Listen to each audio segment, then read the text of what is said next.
The chair of the College Football Playoff Selection Committee, Gary Barta, is generous enough to join us here. So, Gary, when you look at this, how big an impact was it, the disparate number of games that teams have played up to this point in the season? Well, it's definitely a challenge. We knew that coming in. You know, you're evaluating teams that have played 3 games against teams that have played 8 or 9 games, but we embraced the chaos and really had a really good time putting this first ranking together. So when you say embrace the chaos, and earlier you and I talked before this, you watched a lot of video, the thing that has stuck out to the 5 of us is where BYU is. BYU ranked number 14. Why are the Cougars so low in your rankings? Well, the committee is very impressed with BYU. Zach Wilson is definitely a Heisman candidate, playing at a high level. They've beaten 3 or 4 teams above 500. But as you look at their schedule, and that's certainly where the committee went and looked at their best win is against Boise State. Boise was shorthanded in that game. So the committee is very impressed with BYU, but certainly schedule compared to the teams around them came into play. How difficult was the discussion, or how contentious was the discussion surrounding the 3 and 4 spot and determining Clemson and Ohio State standings? And I know you don't talk about them head-to-head, the protocol, you group teams together in larger pods, but how close was that discussion?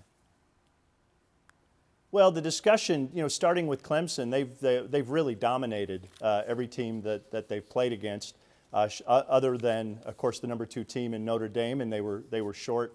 They didn't have Trevor Lawrence. They didn't have some of their best defenders. But they've got a solid win against a Miami, 10th-ranked Miami team. And at the end of the day, the committee just decided that Clemson deserved that number 3 slot. And the same perspective on Texas A&M and Florida, solely a head-to-head situation? Yeah, you know, they're both terrific teams. Florida is playing at a high level. Kyle Trask is playing a Heisman level as well. But when it came down to it, they were close enough. You know, the only loss that Texas A&M has is to number 1 ranked Alabama.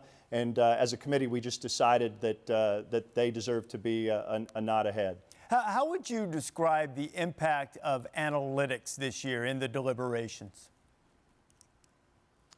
Well, we have a lot at our disposal in terms of statistics, and we certainly use those.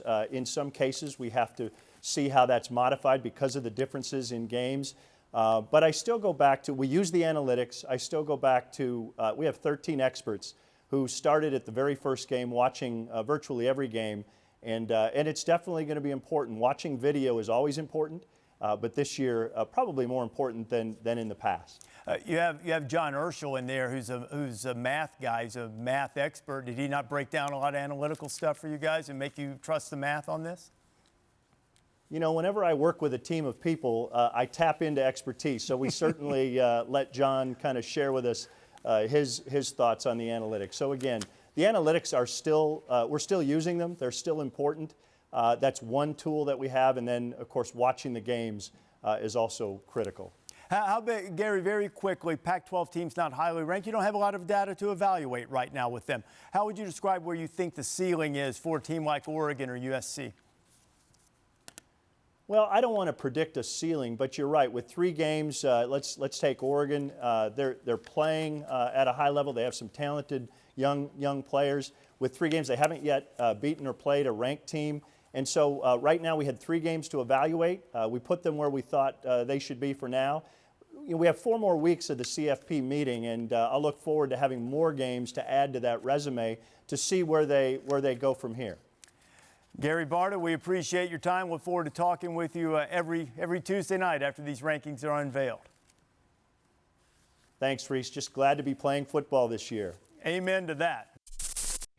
Thanks for watching ESPN on YouTube. For live streaming sports and premium content, subscribe to ESPN+.